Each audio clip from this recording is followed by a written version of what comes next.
The Candyman trailer is out, and this reboot slash remake slash update has me feeling the wrong kind of dread. Here is why. I cannot spoil that film. It was so much more complicated than I assumed it would be. I think I can take a wild stab at why some people might not like this film, and then it explains itself, which I think is going to be a good thing for a lot of people. But people might not be happy with what it explains itself as. I can't wait to see what the rest of the community thought about it, but I'm going to take a wild guess. I haven't looked at anything yet. I think that people will have a problem with the tone. Just thought it was, as somebody who's spent their whole life loving horror and enjoying horror, I thought the last thing I want is to be lectured. Particularly a really good horror movie that takes a pair of scissors to a subject that it really understands. But this movie can definitely stand on its own without having the viewer have to think too hard about the social commentary while you're watching it. Maybe it's explained in a way that some people would find a little spoon-fed, because the viewer then is not left to come to their own conclusions about the film and about the symbolism and commentary and everything like that. If we hadn't had that, I feel like there would be then those people that are like, what is the reason for this? Why is that happening? Film Get Out is obviously very, there's the whole social commentary aspect, and this movie has that too, but it's more under the surface. It's a little on the nose. Get it? If you think about the reality or the logic of the premise, it's borderline absurd. And I've also talked about the danger of elevating substandard movies to ludicrous heights, simply because they push a progressive political agenda, and I guess it's easier to just clap along with everyone else like a bunch of mindless seals than dare to be that one guy who takes a stand. Us, his second misguided journey into the worlds of horror movies. A movie so overcome with its own message that it forgets how it's actually being delivered.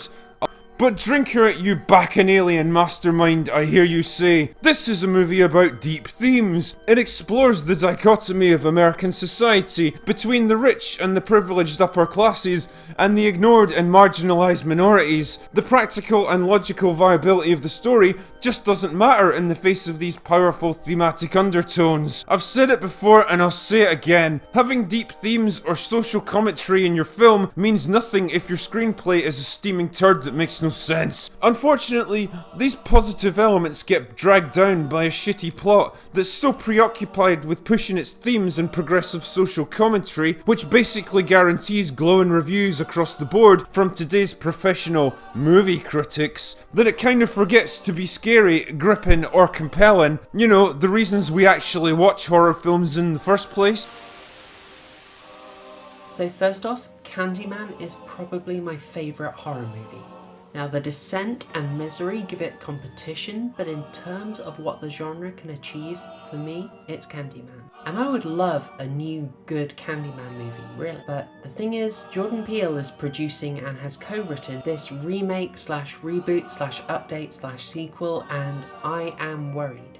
The compilation of critics I put up there, that sums up my view very well on his films, and you see that the themes repeat with everyone who reviews his stuff. And let's be fair, let's be nuanced. Based on Get Out and Us, a Jordan Peele movie is going to be stylish, it is going to be well shot, it is going to be well acted with an interesting choice of actors, it is going to sound great, it'll have a really good soundtrack, it will be making very good use of comedy, perhaps maybe a little too much, which can deflate the impact of horror and be slightly counterproductive in my view. But there is more than the high points. Jordan Peele movies are also going to be relentlessly, unavoidably, ham-fistedly political. Thing is, Jordan Peele is so devoted to his ideological message that it messes up his films. He uses the director's chair as a pulpit, plots, characters, and the whole enjoyability of his films. That takes second place to getting out the message that he is hooked on proselytizing.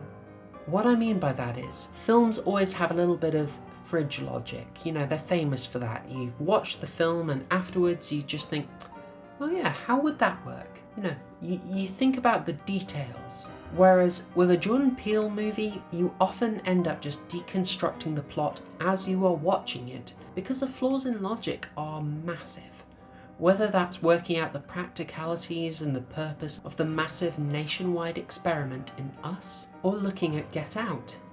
and wondering why all these rich people want to go through this weird procedure when the end result is right there for us to see. And really, do you want to spend the next 50 years like that? The internal contradictions and absurdities of the film that are in service of his message are unavoidable, and they derail his movies for me.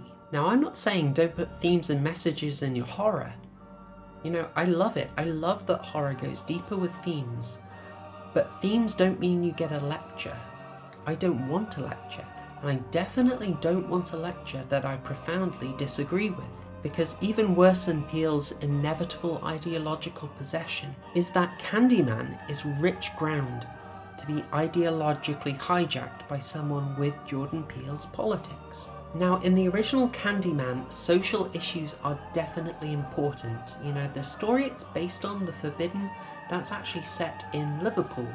So when it's transplanted to America, there are sort of racial and ethnic politics of the American society that are added into it. That's all good.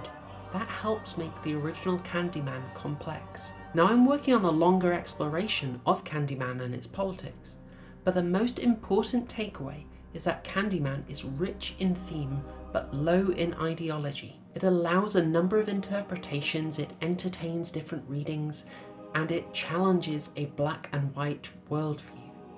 Forgive the pun there. Now, based on his work and his comments, I don't think Jordan Peele wants to do that. I think Jordan Peele will push the currently fashionable divisive politics in an unsophisticated way.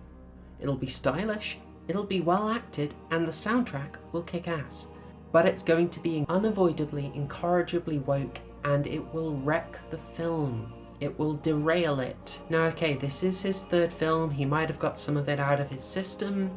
He's also only the co-writer, not the whole writer. So, you know, maybe that influence will be moderated a little bit. Possibly, I'm overreacting. The urban legend is, if you say his name 5 times while looking in the mirror, he appears in the reflection and kills you. Who would do that? Candyman. And then you saw the movie.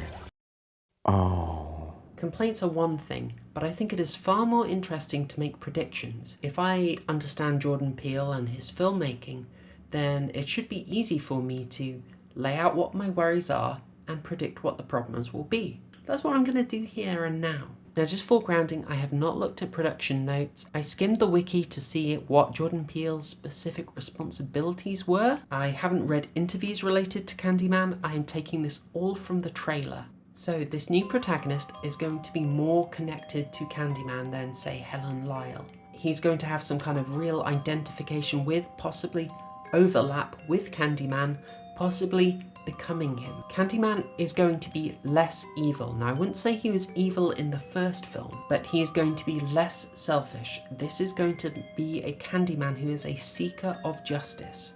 We will be encouraged not just to empathize with him, but to sympathize with him. And the reason the protagonist is going to be linked to Candyman, more identified with him, possibly even becoming Candyman, is because of the message that Jordan Peele wants, which is that they share the struggle. Because the original Candyman was racially oppressed and the protagonist is racially oppressed, they are going to share a common struggle, and that is why they will be much more closely linked.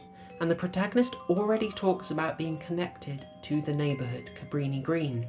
And this theme of connection to his community will become more of a theme of connection to his people. And by extension, the shared struggle will be the driving theme of the movie. The other major theme will be gentrification. Cabrini Green has clearly been reworked, rebuilt. It seems to be clearly a theme from the trailer.